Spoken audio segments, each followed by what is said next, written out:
سرگزیدگی کے واقعات میں مسلسل اضافہ ہونے لگا۔ انتظامیہ کتوں کو تلف کرنے میں ناکام دکھائی دینے لگی۔ آوارہ کتوں کے خوف سے بچے گھروں میں محصور ہو کر رہ گئے۔ بابر حسین کی رپورٹ دیکھیے۔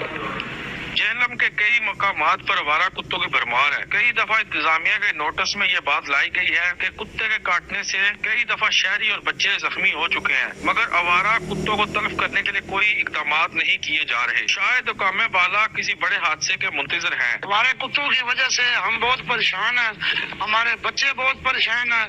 شام کے ٹائم پہ کتے باہر آ جاتے ہیں، اسکول کے ٹائم پہ کتے باہر آ جاتے ہیں۔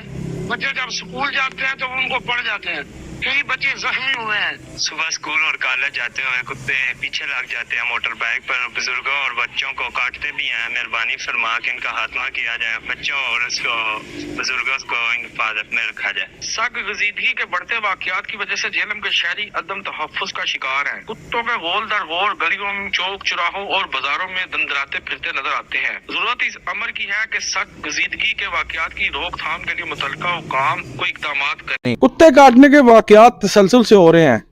حکام بالا کو چاہیے کہ عملی اقدامات کیے جائیں، انہیں تلف کرنے کے لیے فوری اقدامات کیے جائیں۔